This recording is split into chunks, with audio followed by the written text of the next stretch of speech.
Bien, jóvenes, ¿cómo están? Buenos días, tardes o noches. Bueno, hoy día vamos a tener una clase nueva, vamos a iniciar con la segunda unidad. Para esto, bueno, aquí solamente como curiosidad nomás conseguí esta plantilla de un hexágono que en un rato en química orgánica ustedes van a ver esto mucho, pero mucho, durante mucho tiempo.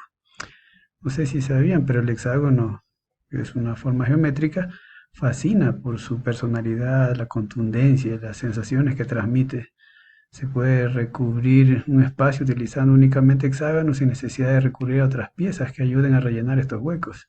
Además, si se decide no rellenar estos huecos por completo, o este espacio, aún así sigue funcionando como un conjunto y sigue siendo igual de rígido esto, ¿no?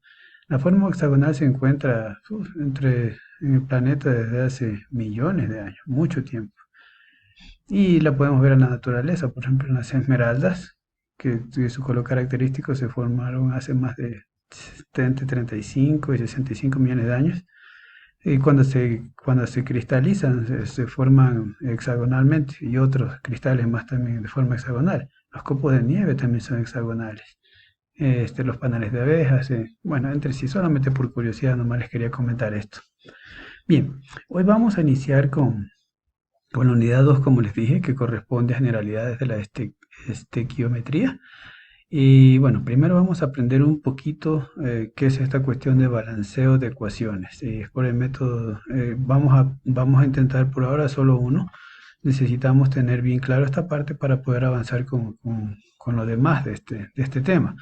Como les decía, este método que vamos a aprender ahorita de forma, un par de ejemplos que vamos a hacer, también se lo llama el método de ensayo y error.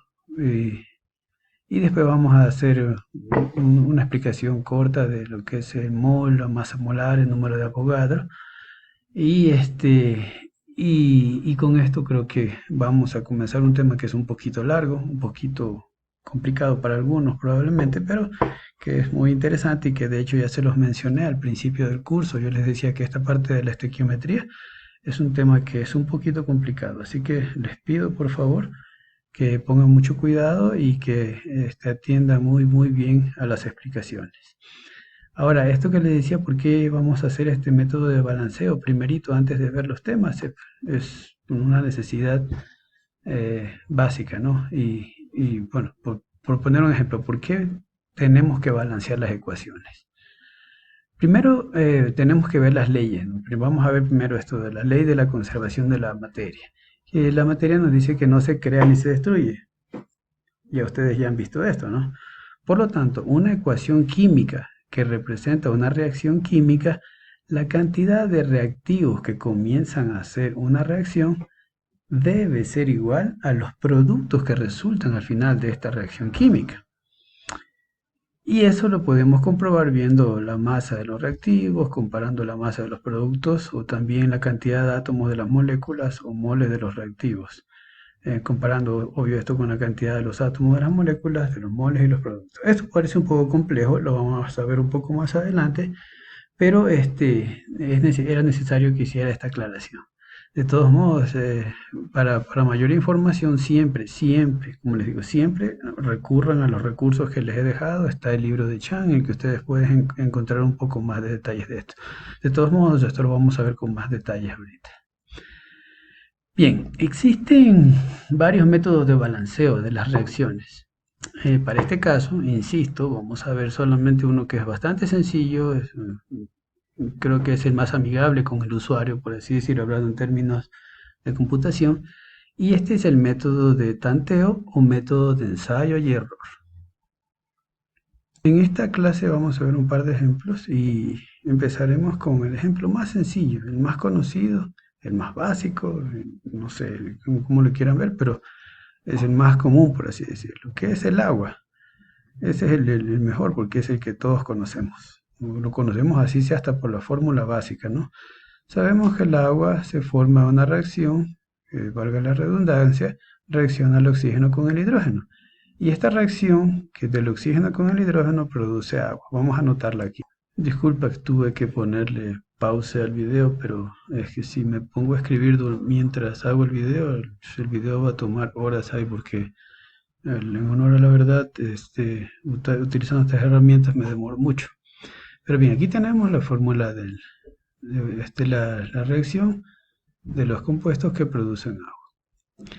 Bien, en la parte que usualmente se representa a la izquierda, en este caso está de aquí, déjenme ver si puedo escribir. Sí, sí puedo. En esta parte de aquí, esta cuestión se la conoce como las sustancias de partida o los reactivos. Ok, vamos a escribir por aquí, después borramos. Yo les dije que reactivos, ok. Y en el lado derecho, esta de acá se lo conoce como los productos. Ok, vamos a escribir aquí para que tenga acá productos.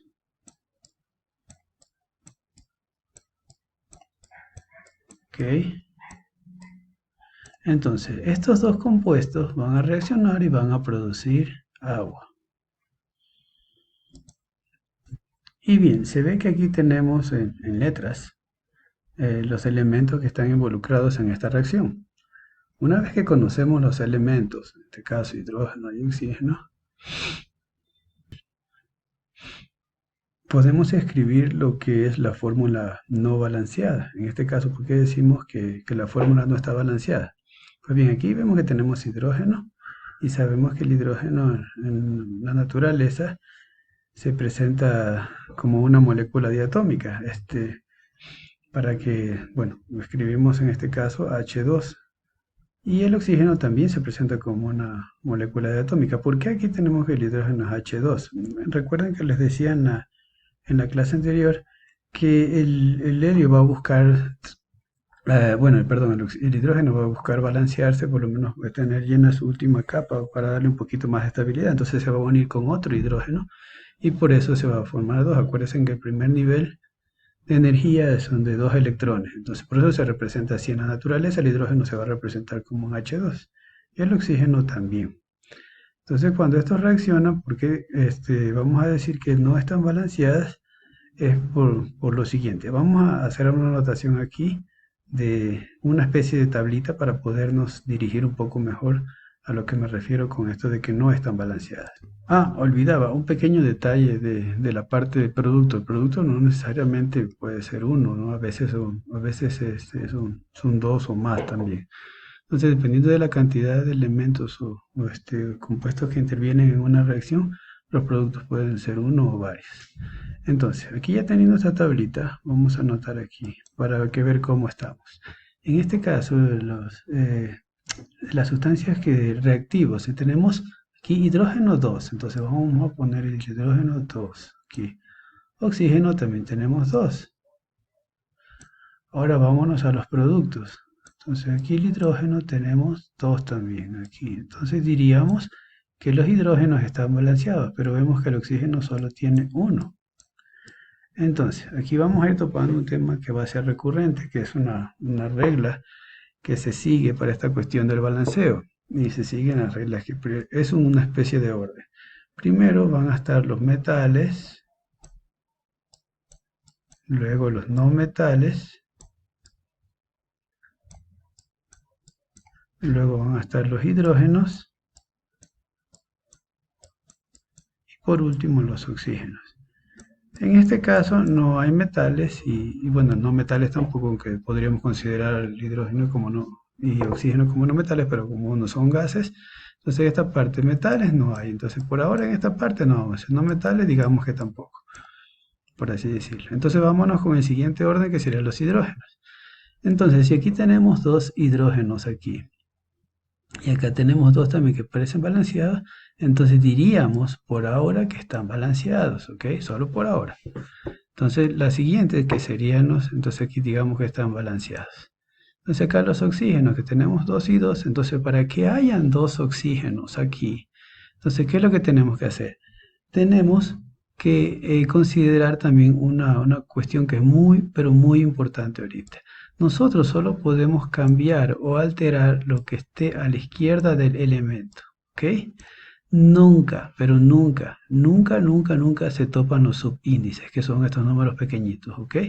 No se topan, no se alteran, por favor, esto tiene que quedar muy claro. Solo podemos escribir de este lado acá. Y este numerito que se coloca del lado izquierdo se lo conoce como coeficiente, número de coeficiente. Y este número afecta a toda la molécula. En este caso, si tuviéramos aquí, por ejemplo, un paréntesis y otro símbolo más, este 2 que se pone acá afecta a toda la molécula, ¿ok? Entonces, que quede claro. Entonces, solamente podemos escribir para poder equilibrar del lado izquierdo agregando un número de coeficiente, ¿ok? Entonces, como decíamos que aquí teníamos 2 y aquí teníamos uno, entonces para que aquí quede balanceado pondríamos un 2 acá. Y ahora este 2, este coeficiente afecta a toda la molécula de agua. Es decir, ahora tenemos dos oxígenos. Entonces, si borramos aquí, esto va a ser, por eso se llama de ensayo y error. Ahora, si vamos a tener dos oxígenos, caracho, la plumita. Ahora sí vamos a tener dos oxígenos. Entonces, en teoría están, digo en teoría porque vamos a ver que no es así, ahora están balanceados, pero este número de aquí, este coeficiente que agregué aquí, como les dije, afecta a toda la molécula. Ahora tenemos que este multiplica también a los hidrógenos. Tenemos 2 por 2, tenemos 4 hidrógenos. Entonces borramos de nuevo aquí y resulta que aquí tenemos 4 ahora. Entonces se desbalanceó ahorita la fórmula, pero bueno, como ahora tenemos 4, entonces tenemos que agregar este 4 ahorita aquí. ¿Ok? Y acá tenemos 2. Entonces, ¿cómo equilibraríamos aquí nosotros para que tengamos todos? Entonces, como ahora tenemos 4 hidrógenos aquí en el producto y solo 2 acá en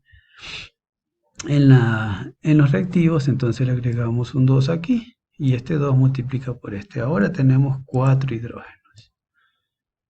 ¿Ok? Vamos a escribir, ahora tenemos 4 hidrógenos tenemos ahora. Y ahora vamos verificando. Entonces, 4 hidrógenos aquí, 4 hidrógenos acá. Ahora sí, ambas están balanceadas. Tenemos 2 oxígenos aquí y 2 oxígenos acá. Entonces, esta fórmula está balanceada por ahora. Entonces, una cosa que voy a también hacer hincapié aquí es, que ya mencioné, es un error común que se comete, no digo que sea muy común, pero se comete cuando queremos tratar de balancear, y es cambiar aquí la ecuación, cambiar el subíndice. Esto, como les dije, no se toca, por favor, porque por ejemplo, si nosotros quisiéramos cambiar, y aquí quisiéramos agregar, por poner un ejemplo, vamos a ponerle con rojito para que, aquí quisiéramos poner 2 en lugar de poner el 2 acá. Entonces digamos que ya está balanceada la ecuación, por así decirlo.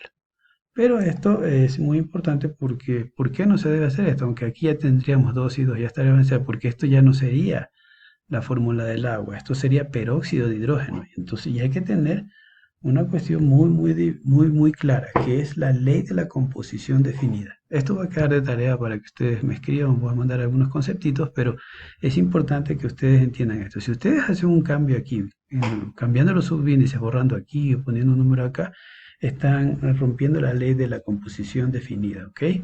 Entonces, por eso no se debe hacer. Ese es un error común y no se debe hacer porque, como les digo, ya no sería agua el producto aquí, sino peróxido de hidrógeno o agua oxigenada, que es como nosotros los conocemos. Vamos a hacer otro ejemplito más. Vamos a borrar esto y vamos a hacer otro ejemplo. Vamos a ver otro ejemplito un poquito más complejo. Aquí tenemos una ecuación química donde el aluminio reacciona con el aluminio reacciona con el nitrato de plata para producir nitrato de aluminio y plata, ¿no? Esas son las reacciones. Como les decía, tenemos que tener en cuenta que los productos no necesariamente va a ser uno, sino que pueden ser dos, como en este caso. Una de las primeras cosas que tenemos que tener en cuenta, de nuevo, volviendo a topar el tema, es que para balancear una ecuación por tanteo o por ensayo de error, como les explicaba, es que únicamente podemos balancear o modificar los coeficientes. Estaba acá, lo que les explicaba hace un rato, de cada molécula o de cada sustancia. Lo vamos a volver a subrayar de nuevo para que les recuerde. ¿Okay? Aquí donde van los coeficientes. De nuevo, no se pueden tocar los subíndices, por favor, no se pueden tocar, incluso si están entre paréntesis o en medio, como en este caso. ¿Ok? Esa parte tiene que quedar muy clara. En estas cuatro zonas que marqué aquí ahorita, vamos a seguir el orden que les explicaba hace un rato, que volví a marcar aquí, que es metales, no metales, hidrógenos y oxígenos. ¿Ok? Tengamos en cuenta que al final de la ecuación tiene que seguir este orden la mayoría de las veces y va a terminar en oxígeno. ¿Ok? Eso es lo que les explicaba hace un rato, hasta que la ecuación esté completamente balanceada. Entonces, vamos a comparar los reactivos con los productos para ver si están balanceados. Entonces, vamos a comparar, como les decía, todo lo que el producto, que es todo lo que está delante de la flecha, este es el producto, con los reactivos, que es todo lo que está del lado izquierdo. Entonces miremos, a ver, siguiendo la regla, miremos cuáles son metales y cuáles son no metales. En este caso, el aluminio es un metal, la plata es un metal. Podemos comenzar por cualquiera de los dos. Vamos a comenzar por el caso del aluminio. Aquí, en los reactivos, el aluminio tenemos 1 y en producto también tenemos 1, porque este 3 que está aquí afecta únicamente a lo que está en paréntesis. De nuevo, el aluminio tiene solo 1 porque no hay un número detrás y no tiene un subíndice. ¿Cómo sabemos que es 1? Porque no tiene un número detrás o un subíndice como en este caso. Y en este caso, este 3 que está aquí por fuera, este subíndice, está afectando únicamente a lo que está dentro del paréntesis, ¿ok? Entonces tenemos un aluminio. Vamos a escribirlo aquí. Un aluminio aquí y un aluminio acá. Ahora el siguiente metal sería la plata. Tenemos aquí una plata. ¿Por qué sabemos? Porque no tiene ningún subíndice. Y aquí tampoco este número no tiene un paréntesis. Es decir, este 3 que está aquí como subíndice únicamente está afectando al oxígeno. Ni siquiera está afectando al nitrógeno, porque no hay un paréntesis. ¿Ok? Entonces tenemos una plata aquí y acá también tenemos una plata. Entonces vamos a escribir aquí. ¿Cuál sería el siguiente elemento? Entonces, en este caso, serían los no metales. Tenemos el nitrógeno, vamos a hacer el nitrógeno. Como no hay hidrógeno, bueno, seguimos con el nitrógeno. ¿Cuántos nitrógenos hay aquí? Aquí hay un nitrógeno. Vamos a ponerlo de una vez aquí. Y acá tenemos uno aquí y este 3 que lo está afectando, entonces sería 1 por 3 o 3 por 1. Serían 3. Acá, perdón. Y por último los oxígenos. Entonces ya desde ahí vamos viendo que el aluminio está balanceado, la plata está balanceada, pero el nitrógeno no. Vamos con los oxígenos. En este caso tenemos 3 oxígenos en el lado de los reactivos y en el lado de los productos tenemos 3 aquí, pero como está afectado por el subíndice de afuera, entonces sería 3 por 3, entonces serían 9. Entonces vamos anotando, de este lado de los reactivos tenemos 3 y del lado de acá tenemos 9. ¿Ok? Vamos entonces a balancearlo. Bien, entonces vemos que en este caso están desbalanceados el nitrógeno y el oxígeno. ¿Qué es lo que vamos a hacer entonces primero? Como aquí había más nitrógenos, en este caso de aquí teníamos 3 nitrógenos porque el subíndice afectaba a todo lo que estaba dentro de paréntesis y acá solo teníamos 1, entonces vamos a colocar un número 3 en este lado de aquí. ¿Ok? Ahora tenemos que este 3 afecta a toda la molécula, le afecta a este 3. ¿Ok? Recuerden eso, cuando está colocado ahí, el número afecta a toda la molécula. Entonces, ahora tenemos 3 nitrógenos aquí, vamos a borrar, no olvido de borrar.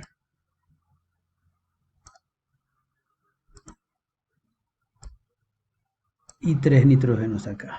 Pero resulta que ahora también la plata, ahora también está siendo afectada por este 3 del coeficiente. Entonces ahora tenemos 3 platas aquí.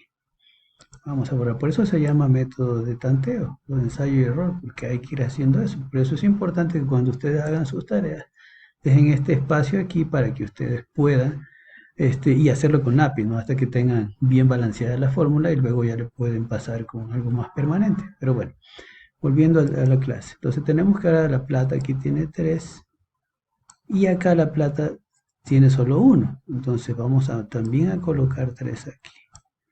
Entonces vemos que ahora la plata tiene 3 y 3 de cada lado. El nitrógeno tiene 3 y 3. Hasta ahora están balanceados estos tres, pero ahora también vemos en este caso que, como les decía, el 3 está afectando a toda la molécula, entonces este 3, este oxígeno también está siendo afectado ahora. Entonces el oxígeno que antes tenía 3 aquí, ahora tiene 9, porque 3 por 3 es 9. Vamos a cambiarle.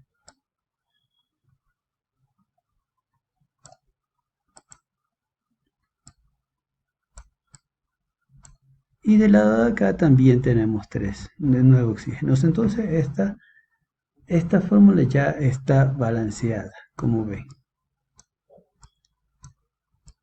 Todo está igualito entonces. Entonces esta es una de las formas de balancear que vamos a tratar de utilizar, porque más adelante, cuando sigamos avanzando con el tema, vamos a ver que vamos a necesitar hacer este balanceo para poder continuar explicando lo de qué son los moles y la masa molar. Entonces, vamos a seguir entonces con la siguiente explicación. No sin antes recordarles una vez más que no se tocan los subíndices. ¿Ok? Los subíndices no se tocan porque eso alteraría la ley de la composición definida. Es importante que tengan en cuenta esto, por favor. Entonces, otras acotaciones más en este caso, que el número que se coloca aquí, el coeficiente, afecta a toda la molécula. Vamos a subrayar. ¿Ok? Afecta a toda la molécula. Esto afecta a toda la molécula. ¿Ok? Y el subíndice afecta en este caso aquí al paréntesis, todo lo que está dentro del paréntesis. Entonces, toda esta parte tienen que tenerla en cuenta para cuando ustedes hagan su ejercicio. Vamos a colocar aquí de nuevo, bueno, lo que teníamos aquí.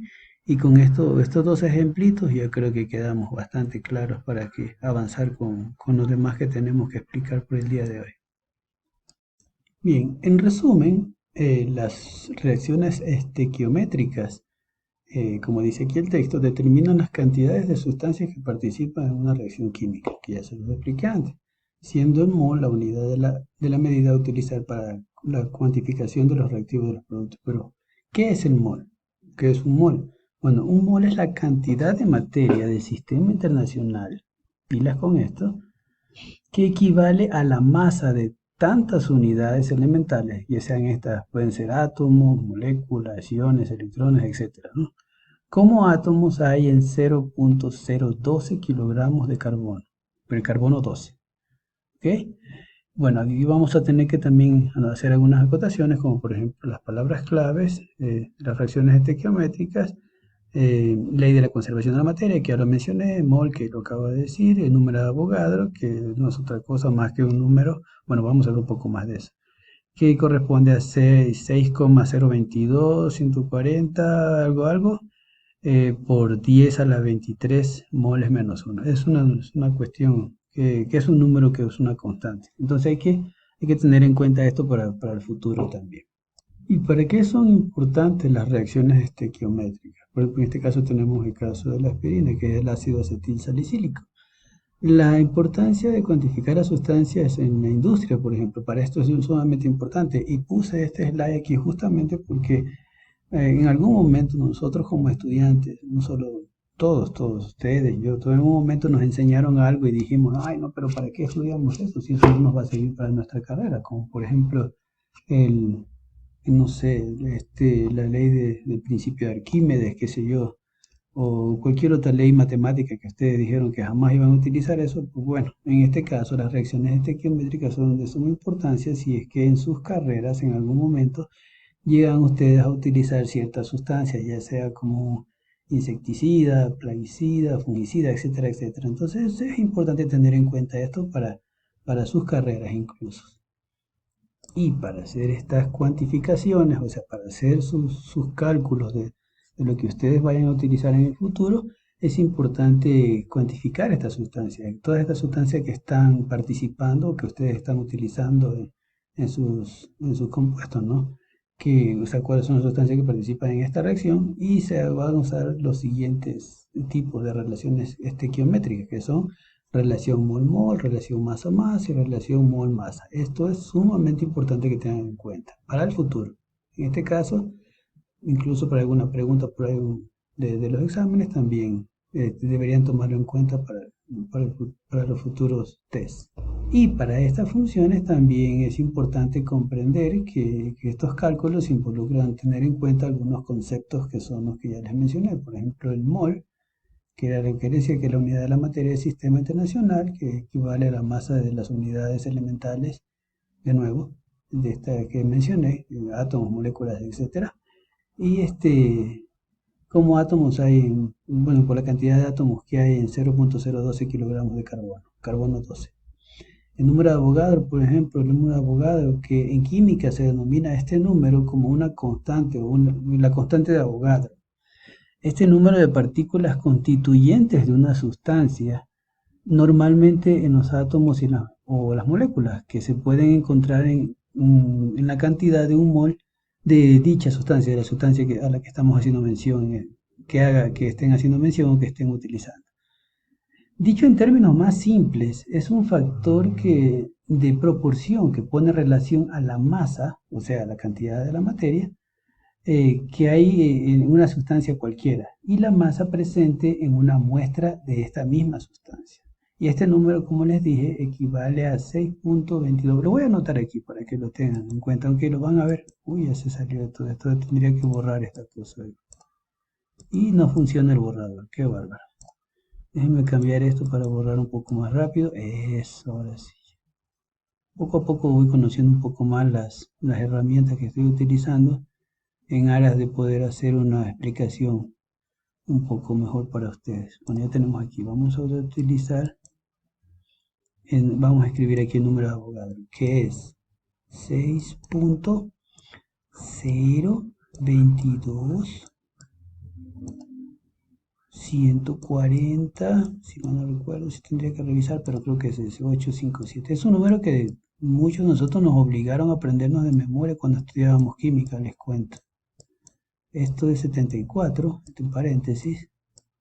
Nos obligaban a aprendernos de memoria, así como nos obligaron a aprendernos de memoria, por 10 a la 23. Aquí algún día también les voy a hacer una mención de estos números de acá arriba exponenciales.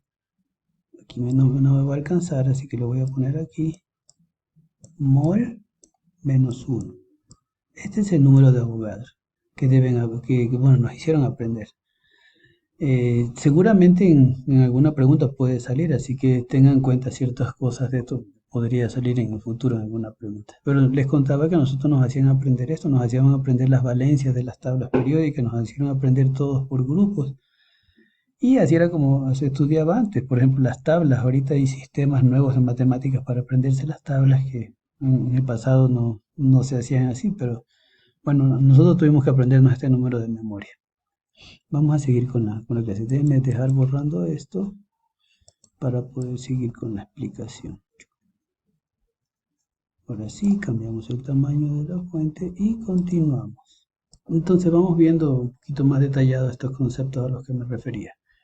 El mol, en este caso, como les dije, es una unidad de medida de la materia, ¿no?, del sistema internacional, y es igual a, este es el resumen, de 6.022 por 10 a la 23 átomos, moléculas, iones, partículas, etcétera, etcétera. Este valor se lo conoce como el número de Avogadro o la constante de Avogadro. Por ejemplo, aquí, en un mol de CO2 se concentrará 6.022 por 10 a la 23 y una masa molar de 44 gramos. ¿Por qué 44 gramos? ¿Por qué creen ustedes que podría ser 44? Les doy un par de segundos para que lo piensen. Bien, la razón es la siguiente. Si ustedes se van a la tabla periódica, ustedes van a ver que el carbono tiene una masa molar de 12.011, si mal no recuerdo, que redondeado sería 11. Vamos a escribirlo aquí para que vean. Entonces aquí tenemos que carbono. Uy, qué grande esto es. Perdón. Como les dije, sigo todavía aprendiendo a utilizar estas herramientas pequeñas. Entonces el carbono, vamos a ponerle aquí el carbono, tiene una masa molar de 12.011 me parece. Que redondeado se queda solo en 12. Entonces vemos que hay un solo átomo de carbono aquí. Y oxígeno hay dos átomos dos de oxígeno. Y la masa molar del oxígeno es 15 15.9 me parece que es. Bueno, 15.9 que redondeado da 16. Entonces, si sumamos 2 de oxígeno, que son 16, serían 32, más 12 del carbono, 44. A eso es a lo que se refiere con 44 gramos. Más adelante vamos a ver con más detalle, como les dije. Pero desde ahora, yo les voy explicando poco a poco para que ustedes ya vayan tomando nota de estos pequeños detalles, ¿ok? Entonces, bueno, continúo. Como les decía, la masa molar en el caso de la tabla periódica, por eso era que nosotros nos hacían aprender la tabla periódica con todas sus masas molares, sus valencias y todo eso, porque necesitábamos conocer estos números.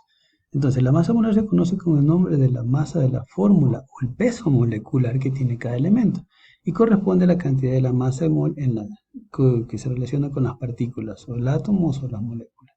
Esta unidad de medida de la masa molar casi siempre se expresa en gramos. ¿Ok? Esto también es importante. Se lo voy a incluso subrayar para que se pongan pilas con él. Esta masa, esto de aquí, se expresa en gramos. ¿Ok? Esto es sumamente importante que tengan en cuenta. Aquí está el ejemplo al que me refería. No voy a entrar más en detalle porque ya se los expliqué. Pero, por ejemplo, aquí en la parte de abajo, bueno, dependiendo de la tabla periódica, ustedes van a encontrar que la masa del compuesto va a estar escrita en la parte de abajo, en la mayoría de tablas periódicas, pero en algunos lo colocan acá arriba. Entonces ahí ustedes van a poder ver la, que la masa molar del carbono es 16 perdón, es 12 y la del oxígeno es 16. Entonces, esta parte que está aquí, por ejemplo, el cálculo de mol-mol, que se acuerdan que habían varias, bueno, se lo pongo acá más adelante, habían varios tipos de reacciones, que es reacción mol-mol, reacción masa-masa, reacción mol-masa. Bueno, vamos a ver el caso de la reacción mol-mol. Para dar cumplimiento a la ley de la conservación de la materia, que ya creo que la he mencionado 4 o 5 veces en esta clase, el cálculo se efectúa en una reacción química que tiene que estar balanceada. Por eso es que era importante que ustedes les enseñara primero un tipo de balanceo de la reacción, si no, no se iba a entender esta parte. Por alguna extraña razón que no entiendo, seguramente está estructurado así, pero en el sílabo está puesto de esta manera, entonces está como que hay un orden que no me convence mucho y es por eso que a pesar de que sí está detallado, en el sílabo el orden creo que estaba un poco alterado. Entonces por eso fue que primero les enseñase la reacción para poder entender esto. Entonces, si se conoce la cantidad de moléculas, moles, que intervienen en una reacción química, se puede establecer un número de moles con un reactivo o un producto de interés. ¿Ok? Por ejemplo, en esta reacción que está aquí abajo, que es de sodio, cloro y 2 cloruro de sodio, en esta reacción que indica la cantidad de moles que se necesitan de cloro, la cantidad de moles de cloro, para hacer reaccionar 3 moles de sodio al formar sal de mesa. Para formar sal de mesa. Entonces recuerden que el coeficiente numérico de cada molécula indica la cantidad de moles en este caso. ¿Ok? Para esto entonces necesitamos verificar que la ecuación esté bien balanceada, que es lo que ya estuvimos viendo anteriormente. Entonces, para esto se establece que la cantidad de moléculas o moles, primero se establece la cantidad de moléculas o moles y además se identifican las especies que se van a considerar en el cálculo. En este caso, como veíamos en la anterior, aquí estamos 2 de sodio, cloro 2, aquí entonces teníamos que ver, entonces tenemos 2 moles de sodio, un mol de cloro, que esto de aquí es un mol, porque estos son los que indican los moles, ¿no? Aquí no hay nada, solo hay uno. Acá también tenemos 2 moles de sodio y un mol de cloro. Entonces aquí ya quedó balanceada. Aquí esta es la fórmula que está balanceada. Pero generalmente no se expresan así la fórmula, solamente se le pone, por ejemplo, sodio, cloro y acá se pone cloruro de sodio. Entonces ahí es donde viene todo eso que hicimos anteriormente. Entonces era muy importante que ustedes tengan muy claro bien cómo es lo de balanceo. Y en función de eso voy a mandar unos ejercicios para que ustedes puedan balancear algunas fórmulas y puedan practicar. ¿Ok? En este mismo cálculo, posteriormente, lo que hacemos es que vamos haciendo esta tablita que yo les decía para ir separando cada uno de los coeficientes. Entonces, regresando un poquito, lo que nos pedía la fórmula era que la cantidad de moles que se necesitan de cloro para hacer reaccionar 3 moles de sodio para formar sal de mesa. Entonces, siguiendo ese principio, después de que verificamos que la reacción esté bien balanceada, hacemos el cálculo de los moles de cloro usando 3 moles de cloro de sodio. Entonces, aquí vemos la fórmula. Esto es lo que nos piden: 3 moles de sodio, 1 mol de cloro, 2 moles de sodio. Entonces, lo que nos da al hacer todo esto, bueno, es una fórmula en la cual estamos multiplicando esto y dividiendo para 2 moles de sodio, el resultado va a ser 1.5 moles de cloro. Entonces, ahorita solamente estamos hablando de la parte teórica. Más adelante vamos a hacer algunos ejercicios de esto, porque esto sí es un tema que hay que tratarlo con mucho más cuidado. Es un tema un poquito más difícil de manejar. Continuando con los tipos de reacciones, para el caso de las reacciones masa-masa, la cantidad que se conoce de la sustancia o la cantidad de la sustancia de interés o de nuestro interés que estemos trabajando se expresa en términos de masa. Para realizar este cálculo se hace uso de la masa molar de las sustancias involucradas en la reacción química. Por ejemplo, supongamos que nos piden calcular la cantidad de sal que resulta cuando hacemos reaccionar 30 gramos de sodio con la siguiente reacción que ya está balanceada. ¿Qué es lo que hacemos entonces? Lo primero que tenemos que hacer y tener en cuenta es que necesitamos la información de la masa molar de cada uno de los elementos. En este caso, vamos a usar un lapicito. El sodio, la masa molar del sodio es de 22.290. Voy a tratar de redondear mejor, porque utilizar esos números en este momento no tiene mucho sentido, pero por ejemplo, si ustedes ya van a trabajar en un laboratorio, suponiendo, en el supuesto caso que llegasen a trabajar en un laboratorio en el cual tengan que utilizar esta información, sí es importante utilizar los números exactos. En este caso, para los fines más ilustrativos o académicos, vamos a decir que vamos... Qué pena con ustedes, muchachos. Les cuento que he dejado la compu sin el cargador y no me di cuenta y se apagó. Pero bueno, les decía, en este caso, aquí vamos a subrayar aquí, el sodio tiene una masa de 22.990, o sea, redondeando es 23. Como les decía, en términos más académicos vamos a tratar de redondear solamente las cantidades para no complicarlo. ¿Ok? Pero en un laboratorio sí es sumamente importante que tengan en cuenta los decimales. Y entonces, como teníamos aquí 2 de sodio, entonces aquí está 2 por 23, que es la masa, nos va a dar 46 gramos. Aquí en este caso tenemos cloruro de sodio, tenemos 2 de sodio, y el cloro también, que tenemos, que es solamente 1. Entonces tenemos 23 más 35.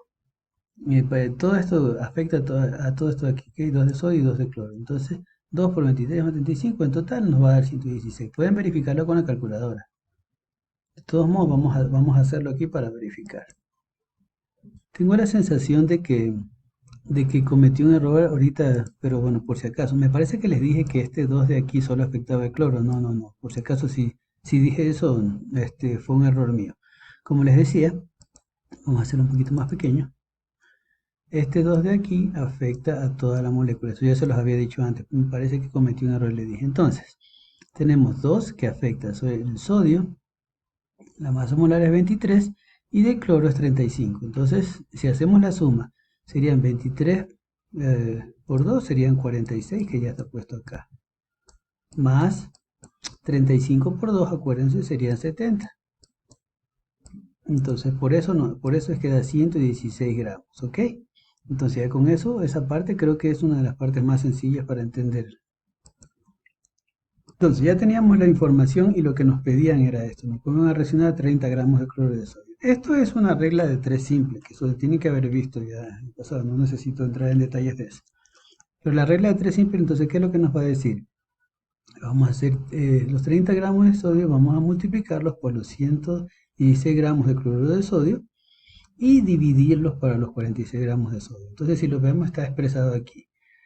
Entonces, 30 gramos de sodio, 116 gramos de cloruro de sodio, dividido para 46 gramos de cloruro de sodio. Si ustedes usan la calculadora, van a ver que el resultado es 75.6 gramos de cloruro de sodio, que era lo que nos pedía en el ejercicio.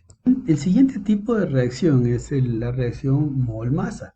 En este tipo de reacción, La cantidad conocida de una sustancia se expresa en moles y la cantidad requerida se expresa en términos de masa o volumen. ¿A qué me refiero con esto? Por ejemplo, para realizar el cálculo se considera esta masa molar de la sustancia y para el caso de los gases, por ejemplo, ahí se usa volumen. Por eso es que se usa masa o volumen, porque hay que considerar que los gases se expresan en volumen molar. Y para esto un mol ocupa 22.4 litros. Vamos viendo un ejemplo. Por ejemplo, aquí dice, calcula la masa de cloruro de sodio que se produce al hacer reaccionar 10 moles de cloro molecular, partiendo de la siguiente reacción balanceada. Recuerden esto, ¿no? Si ya les dice que la reacción está balanceada, bueno, es porque ya está puesto aquí. Aquí tenemos el 2 y acá está el 2. Pero si no dice que esté balanceada, ustedes tendrán que balancearla. Pongan atención en esto porque después van a cometer el error de decir, van a decir que van a utilizar esto, la información sin balancear antes. O si ya está balanceada, no van a cambiar alguna cosa acá. Entonces, esta parte también es importante que tengan cuidado, ¿ok? Y entonces, esto también es un poquito más sencillo. Estamos poniendo ejemplos muy simples para que se pueda entender, pero básicamente es un poco parecido a lo demás. Entonces, lo primero que hacemos es identificar las moléculas que están involucradas, que esto ya sabemos que son cloro de sodio. Y se obtienen los moles de la sustancia requerida. Por ejemplo, en este caso, tenemos un mol de cloro, que está aquí, porque eso tiene uno, que no hay nada, por eso se expresa como uno. 2 moles de cloruro de sodio, está aquí, el 2 está adelante y afecta a todas las moléculas, y lo que nos pedían era 10 moles de cloro. Entonces, otra vez, una regla de 3 simple, en este caso, se invierten las cosas y se multiplica 10 moles de cloro por 2 moles de cloruro de sodio, aquí está, expresado en esta fórmula de aquí, y se lo divide para 1. Entonces, obviamente la respuesta, cuando hacemos esto, se verifica en la calculadora, van a ser 20 moles de cloruro de sodio. Bien, con este último ejemplo, terminamos esta parte de la exposición y bueno, voy a mandar unos pequeños ejercicios como tarea. Sin embargo, esta tarea creo que le voy a dar un poquito más de tiempo porque van a tener que prepararse para el primer test que no va a incluir esta información como les dije en el mensaje anterior que les envié. Entonces, para el test no vamos a utilizar esta parte de la estequiometría. Este viene para el siguiente test. Pero por ahora es importante que ustedes puedan practicar un poco. La tarea no va a ser muy larga, porque ya veo que tienen mucha tarea, no solamente conmigo, sino con otros profesores. Y por eso voy a tratar de que las tareas no sean tan extensas. Pero sí que tengan que practicar. Eso es sumamente importante. De nada sirve que yo les mande tarea que ustedes cojan, copien y peguen del internet, porque eso no es hacer una tarea, eso es copiar y pegar. Y eso no implica que ustedes estén aprendiendo. Entonces, para mí es importante que ustedes aprendan. Entonces, la única manera es que ustedes practiquen. Sí es verdad, como me decían, que han estado colaborándose entre ustedes, me voy a poner colaborando entre comillas, y déjenme ver si, no sé, hoy día no puse bueno, ya no importa. Se han estado colaborando entre ustedes para que puedan hacer la tarea, pero también es importante, sumamente importante, que aunque ustedes estén compartiendo, oye, como decían, ¿no? Que supuestamente eso es lo que hacían, ayúdame con tal pregunta, no entendí, ayúdame con tal ejercicio y otra persona les ayudaba. Eso está bastante bien, es perfectamente comprensible, es perfectamente una buena estrategia para hacer su tarea. Pero lo que sí les voy a decir y que se lo dejé pasar en realidad porque entiendo, como les digo, que tienen mucha tarea, es que hayan hecho exactamente la misma copia de los trabajos de otras personas. Entonces, eso sí es bastante, de hecho les perjudica a ustedes, a mí no les perjudica en nada. Yo solamente estoy tratando de enseñarles, estoy tratando de hacer lo posible para que ustedes aprendan. Pero si siguen haciendo eso de copiarse las tareas, no van a aprender nada. Entonces, no sé de qué manera ustedes puedan comenzar a poner un poquito más atención en esto porque estoy notando que incluso hay muchos que no entregan las tareas, otros que no han hecho los test de laboratorio, por ejemplo, hay algunos que no han hecho. Y también, como siempre les he estado mencionando, yo entiendo perfectamente que hay problemas de movilidad, hay problemas de los cyber no están abiertos, hay personas que están en el campo, pero aprovecho esta oportunidad, por favor, para que quede claro. Para mí es perfectamente comprensible todos estos problemas que puedan tener ustedes, muchachos. Yo los entiendo perfectamente, Yo, al igual que ustedes, también tuve muchos problemas durante mi etapa de estudiante y entiendo perfectamente si alguien me dice, profe, yo vivo en el campo, no puedo salir, o profe, no hay un cyber cerca, pero hay formas, hay de una u otra manera, por eso les dejo bastante tiempo para las tareas. Hay maneras, hay estudiantes que me dicen, profe, yo no tengo una computadora, ¿lo puedo hacer a mano? Perfecto, para mí perfecto. Y yo sé que cuando lo está haciendo a mano, de una u otra manera está aprendiendo, porque no está copiando y pegando. Entonces, si lo hacen a mano, perfecto, no hay problema.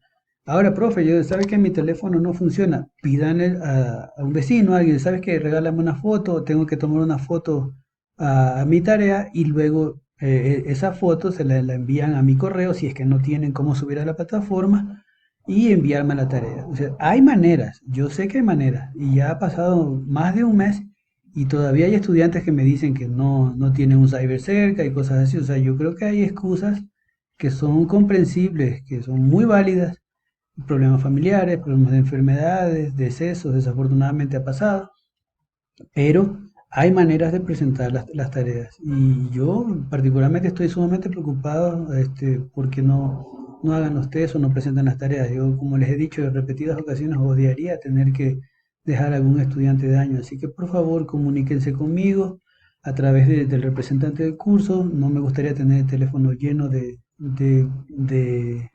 preguntas que pueden ser las mismas, que alguien las puede canalizar como una sola pregunta.